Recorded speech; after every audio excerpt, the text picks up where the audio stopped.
Comment déstabiliser un homme? 7 trucs qui marchent super bien pour à la fois le dérouter mais également le séduire bien sûr. Le but n'est pas de le déstabiliser et de le laisser en plan.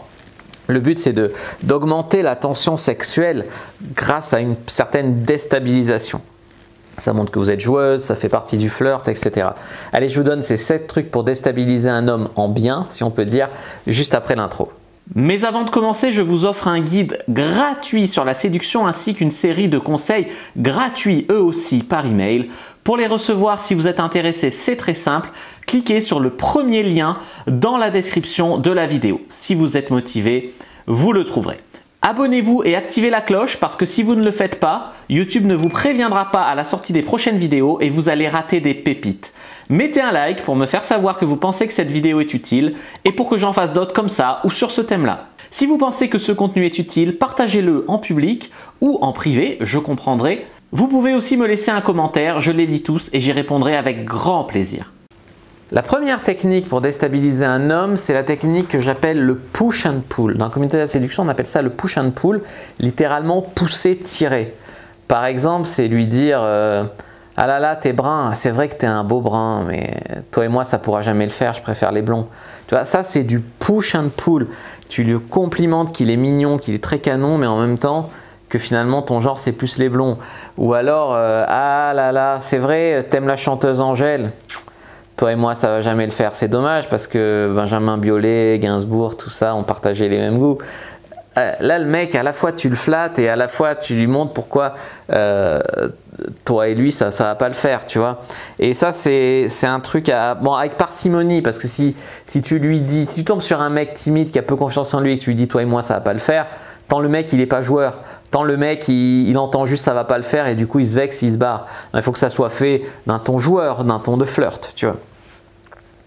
En deux, bien sûr en sexualisant.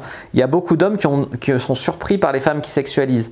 Tu vois, il y a beaucoup de femmes, quand un mec sexualise, elles prennent peur, elles arrêtent de répondre, elles se braquent, elles deviennent froides, distantes.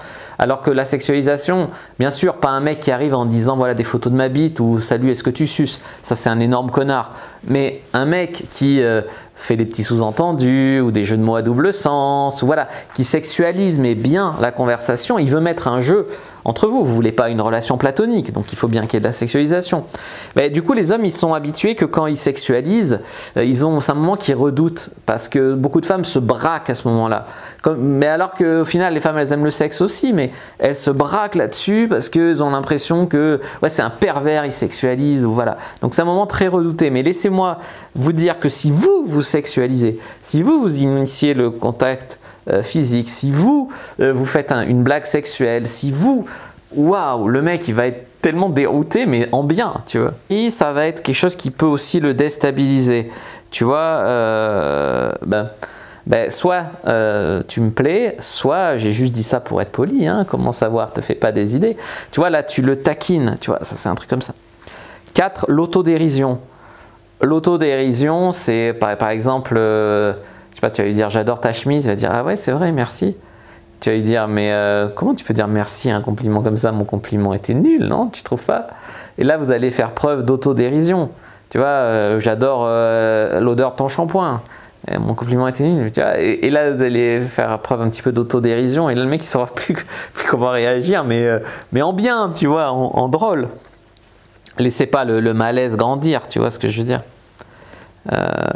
Ensuite, ce que je voulais vous dire, sinon, en prenant le lead, par exemple en lui disant bon c'est quand que tu m'embrasses.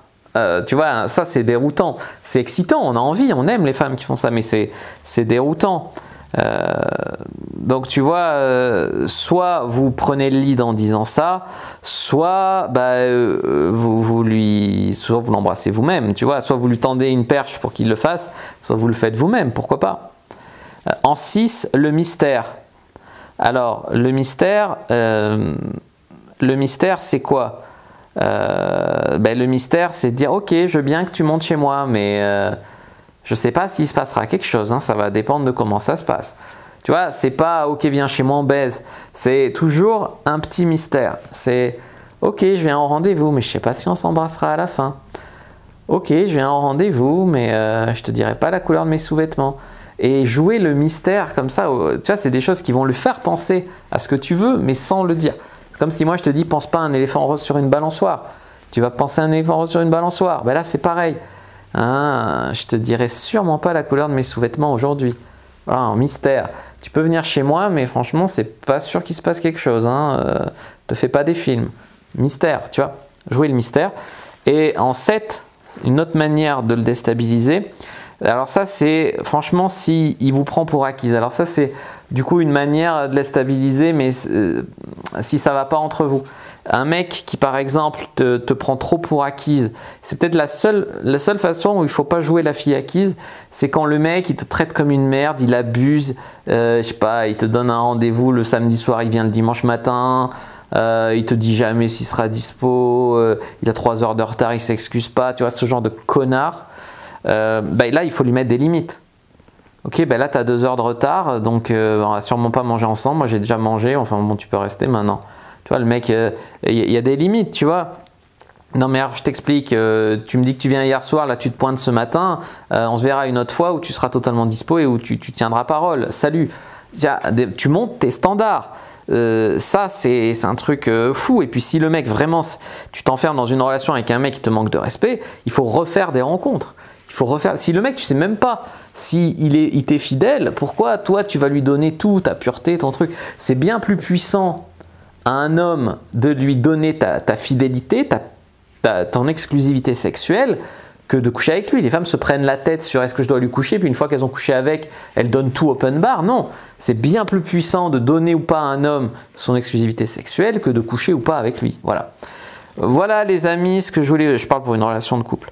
Voilà les amis, ce que je voulais vous dire. J'espère que cette vidéo vous a plu. Si c'est le cas, vous savez quoi faire. Moi je vous dis à bientôt et que le dieu de la séduction soit avec vous les amis.